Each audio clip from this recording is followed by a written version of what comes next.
few action-packed hours now on HTV as we go on the grid at Monza for the Italian Grand Prix.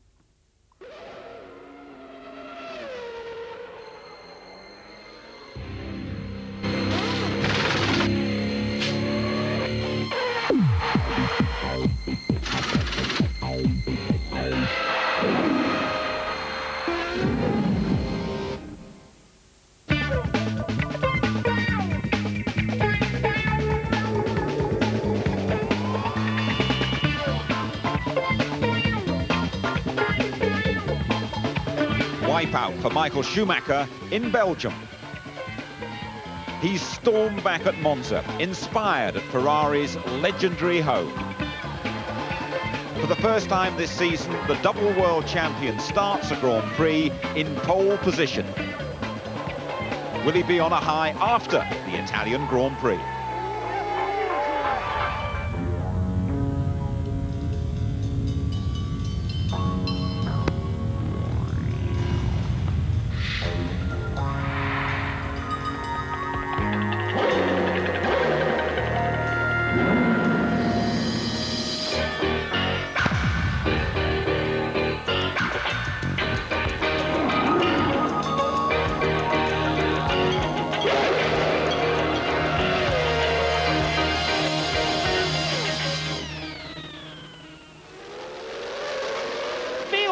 Look at Fielder, and into the wall. Who was that? Coulthard in the wall. David Coulthard into the wall. They'll stop the race. They'll have to red flag this. Terrible.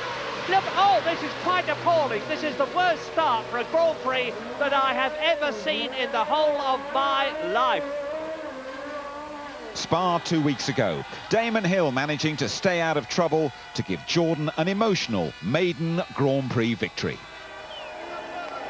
And now it's Monza with the Tifosi, the Ferrari fans dominating a massive crowd, trying to blow their man along to a victory that could mean a third world championship. Hello, good afternoon from Monza. Traditionally, the sun always shines here on race day and conditions are absolutely perfect. Well, Michael Schumacher has been chasing Mika Hakkinen all season. Now he's got 3 Grand Prix left to overtake the Finn. Mika Hakkinen still with that 7-point advantage. It's 10 points for a win, remember, down to 1 for 6th place. And after Monza, we go to the Nürburgring Ring for the Luxembourg Grand Prix in a couple of weeks' time. And then the last race is in Japan on November the 1st. Well, somehow, Michael Schumacher has kept the Ferrari in contention despite the fact that he's never started on pole, until today, that is. Louise Goodman sums up the qualifying hour. Despite brilliant sunshine for the start of qualifying, a torrential downpour in the morning meant that the track was still very wet in places.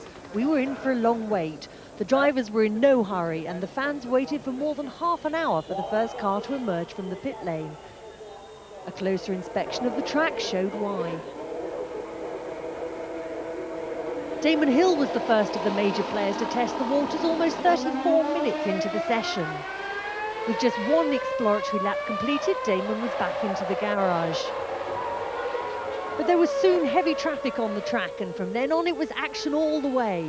Michael Schumacher was early into the hunt for his first pole of the season. This lap on intermediate tyres put him briefly at the top of the timesheets. But once the slick men came out, the time started to tumble. McLaren's response came first from David Coulthard, who took the provisional pole, and then came his teammate. And there he is, Hakkinen, the first man in under 1 minute 27. Within a minute, Jean Alesi was quickest, and Jacques Villeneuve was right on the pace, in a Williams well suited to the fast flow of Monza.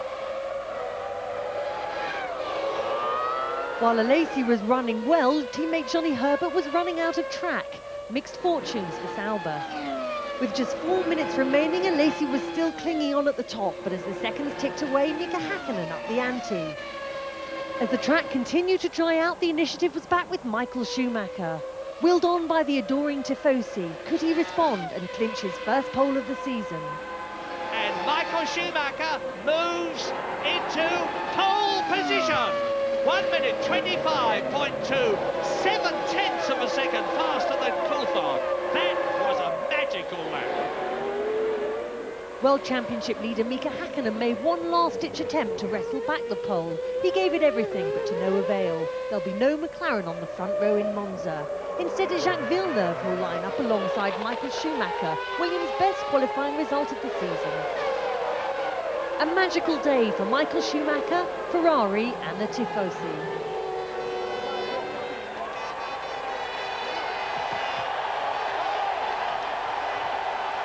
It's a nice feeling. It's the first pole position is something we're quite happy about. Important timing for us to do that, so we can dictate obviously the race pace for tomorrow if we keep it into the first corner. It's frustrating because I think that in a normal qualifying you'd see Mika and I in the front row, and you know, these conditions we didn't manage to find the space that others did. We'll be quick in the race, and it may take a while, but I think we can work away at the front. And so the grid after that hectic scramble. Michael Schumacher and Ferrari on pole at last. Best of 98 as well for Villeneuve and Williams. No McLarens on the front row for a change. Eddie Irvine alongside the younger Schumacher. Alexander Wurz out-qualifying Fisichella. Alesi, the 97 pole-sitter. Improvement from those Prosts, the second Benetton, and Williams.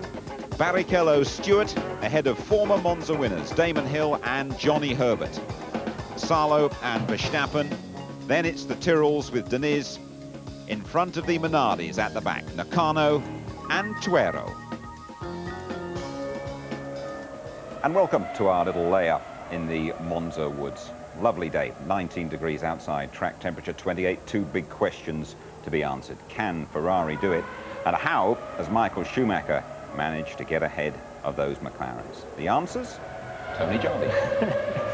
Well, let's be fair about this. Ferrari have done a heck of a lot of work. They weren't expected to here because they've been very weak at high-speed circuits. At Hockenheim, they made a big mistake getting mixed up using the long wheelbase car and the short wheelbase car.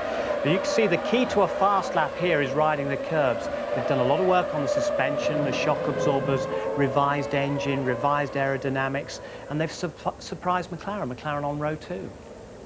Do you feel that Michael Schumacher is going to deliver in front of all his fans?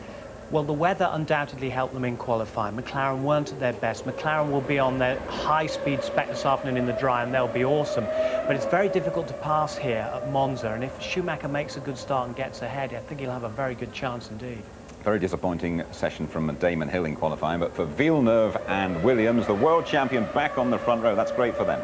It is good for them, but they developed their new car halfway through the season and first used it here at Monza. It's a very high-speed car, and the whole of the back end was new, and he's using it to good effect. He's had 2 podium places, he's on a high. We've got to watch for him. He might be a bit excited at the start, running over the gravel trap, so watch out for Jacques. Thank you, Tony. Watch out for a Jacques attack then. The start just over half an hour away. Monza, the quickest circuit in the world. They're going to be reaching speeds of over 200 miles an hour down the straights. It's 3.5 miles long. Martin Brundle has driven here many times. Here he is now to talk you around. It's David Coulthard at the wheel. The Italian Grand Prix in the beautiful Monza Park. One of the fastest races of the year, an average speed of over 150 miles an hour. Just over 3.5 miles, 53 laps. We join David Coulthard down the pit straight, heading towards the first chicane. He'll keep over to the left, 220 miles an hour, sweep gently to the right, brake in a straight line, down 5 gears, attack the curbs, but gentle with the throttle. You're still doing 85 miles an hour. The car bounces badly off of that second one, and you're heading towards the Curva Grande, up to 6th gear, 190 miles an hour, treacherous in the rain, but easy in the dry. Bring the car over to the right-hand side, a big stop into the second chicane, Variante della Roggia, an animal across the curbs again, a short straight now, that back marker's no problem, and it's the first of the Lesmos, 160 down to 95, the banking helps you, hard on the power on the exit, a short straight to Lesmo 2, 95 through the entry run, very wide on the exit, and yet another long straight, this time passing under the old Monza banking before the Ascari chicane. 200 miles an hour, braking up the hill, it's bumpy on the entry, so concentrate on that. And when you see this curb, attack it, now follow the white line to the right, 135 miles an hour, don't touch the curb on the left, ride the curb on the right, and now diagonal of this straight, but initially staying slightly right to miss a bad bump, 210 miles an hour, the great Parabolica corner beckons you, Throw out the anchor, 100 miles an hour just now. Now begin to let the car run wide. Let it have its head, find the white line around the outside and run along it. He's missing the pit lane to the right. He's into a new lap, and you can see why it's 67% full throttle around here. Well, David Coulthard has got a fair bit to contend with here. Every time his picture has come up on the big screens around the circuit, it's been booed by the Ferrari fans. There's been a handshake. From my point of view, looks rather more cosmetic than anything else. I reckon there's still a fair bit of frostiness between those two after Spa. Now, Tony, how can you defend Michael Schumacher's behaviour in Spa? Well, I'm not condoning his behaviour at all, but I think it's more of a 50-50, and I think that's good that they've made up and diffused the situation in one way, because there was a picture in Gazzetta dello Sport from La Source where Coulthard was on the outside and inside was Michael Schumacher. He looked across, he'd seen him way before that. Todd had gone down to McLaren to say, move your man out the way. There's the fist coming out. Michael Schumacher was getting angry. He'd been stuck behind David Coulthard. Wrong time, wrong place. 56% throttle opening on the Mercedes of Coulthard, 100% throttle opening from the Ferrari. So Schumacher made a mistake there. He didn't give him enough space, and of course he's very, very angry. That is total rage, and he's gone in to shout. He didn't go in to hit him, he shouted at David Coulthard. Now, a lot of other drivers have done that. We've seen this year, Fisichella. It doesn't make it right, though. No, I'm not saying it's right at all, but drivers in that hothouse cauldron effect, they think they're right, they go to vent their feelings, and many have done it. Mansell has done it with Senna, pinned him up against the throat. Fisichella this year with Irvine, bodily threw himself into him. They do it, and they never apologise afterwards. Why haven't we had an apology from Michael Schumacher? Is he the only guy in this world who's never wrong? No, because they've sorted it out amicably between them, and I believe they understand. David understands that he lifted off trying to get out of the way, and perhaps that was the wrong thing to do. And David Schumacher, after seeing the whole thing, realises that he didn't do it on purpose. What about Michael Schumacher going to the Jordan garage and telling Eddie Jordan he should have let his younger brother win, Ralph? He's got some gall, hasn't he, as Damon Hill said. I mean, that was fantastic. I can't believe he did that. So the guy who gave him his break as well in '91, let him drive the car for the first time, went down and said, you should have let my young brother win and move out of the way. Well, yes, I think that is a little bit... I am right about this, though, finally. This is the fellow who's supposed to be teaching us manners as part of his punishment after Jerez. Yes. Fine. OK, right. Well, Michael Schumacher will be cheered on by a massive crowd here at Monza. 150,000 have paid to get in the gate. 50,000 have got in by other means. Monza, just a few miles north of Milan. We keep talking about the Tifosi. It actually means fans in Italian, but this weekend, well, it's more like a religious festival, the climax of a lifelong love affair with the red car and the prancing horse. Michael Schumacher on pole has raised all their hopes. A cautionary note, though, Michael Schumacher is the only Ferrari winner at Monza in the last 10 years. James Allen has more now on the Tifosi phenomenon.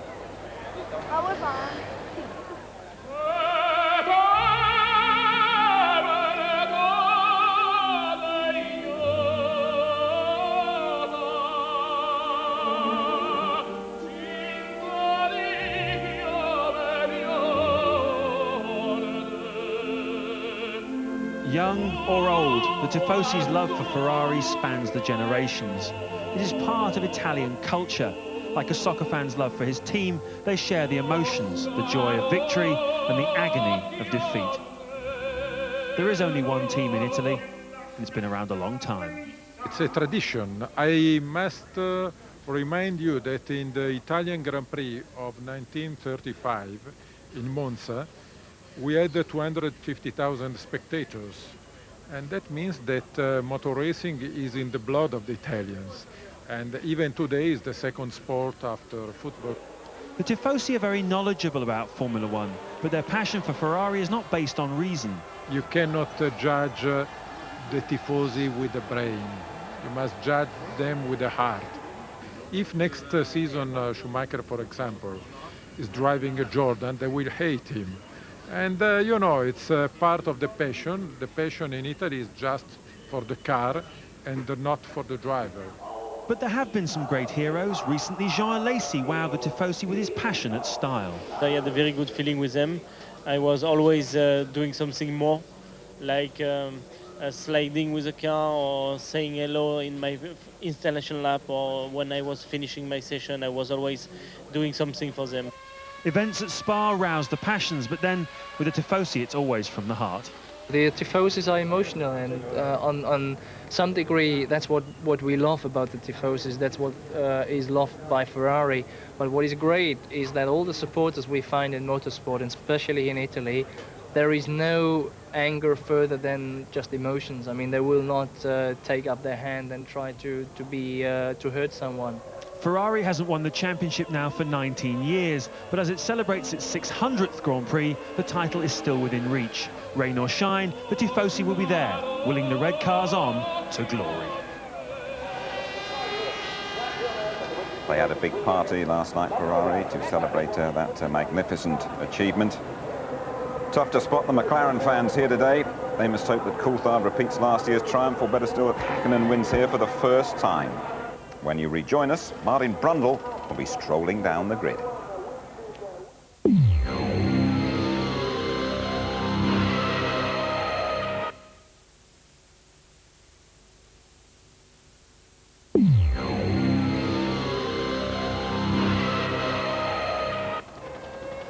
You are back with us at Monza, just north of Milan. Temperature rising a bit, now 20 degrees. The start of the Italian Grand Prix just over a quarter of an hour away.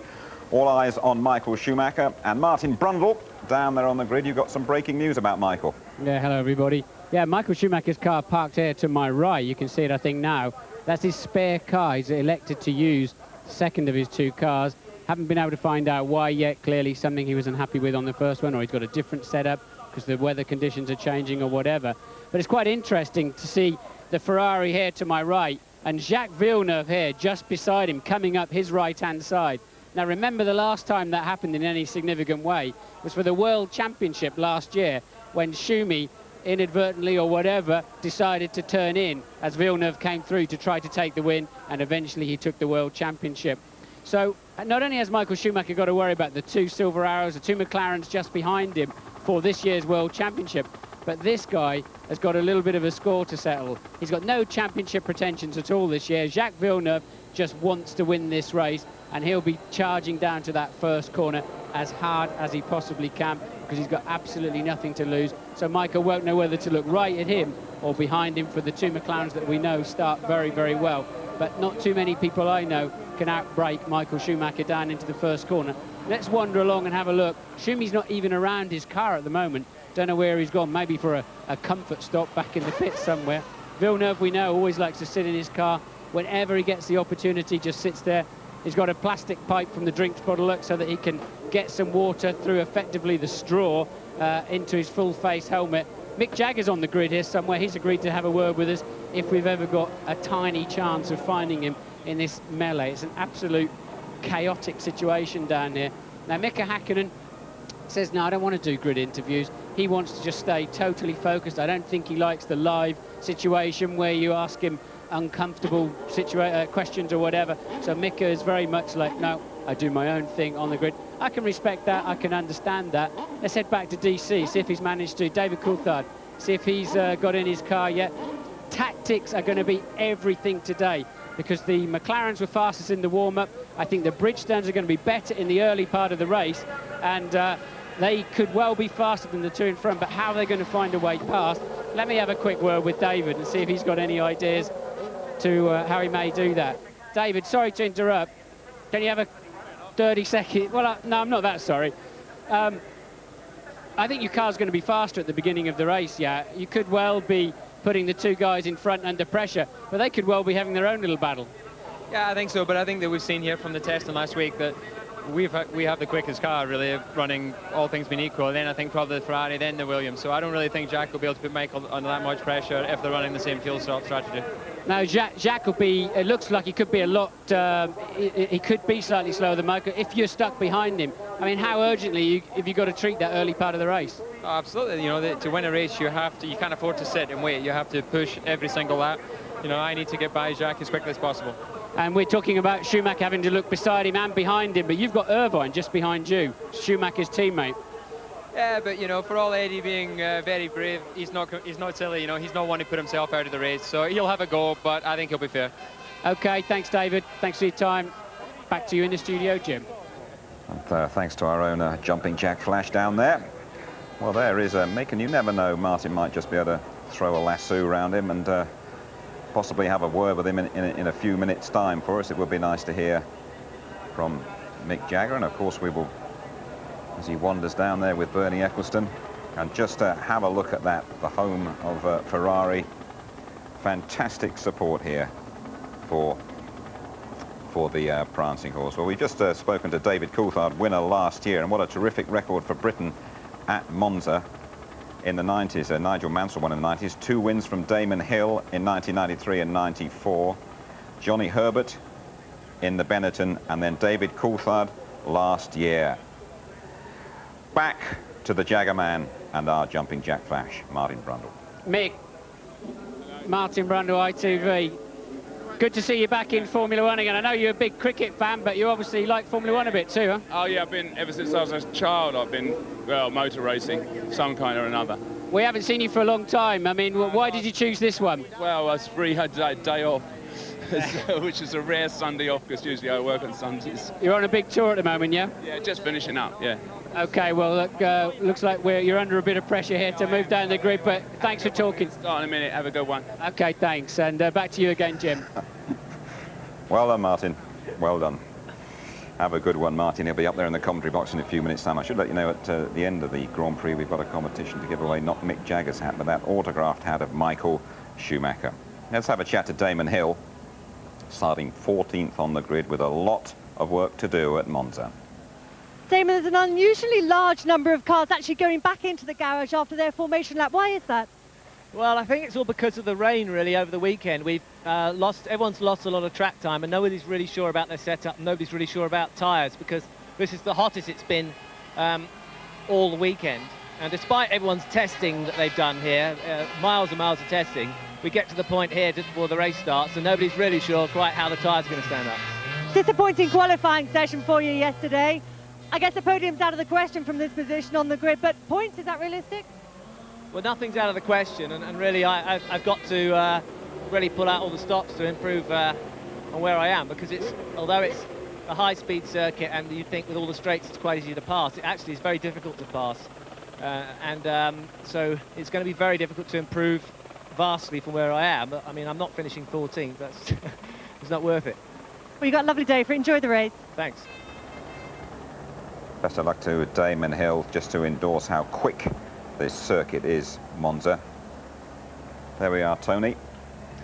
They fly around here. Yeah, it is very fast indeed. 67% full throttle on the lap around here, as opposed to 63% around Hockenheim. But that's an interesting point, because it puts the engines under pressure a lot. That's one thing Mercedes, they blew up 3 engines in testing last week, so they're going to be hoping for a reliable race today. Thank you, Tony. So it's warming up here towards the start of the Italian Grand Prix, and when you rejoin us, we'll be linking up with Martin and Murray.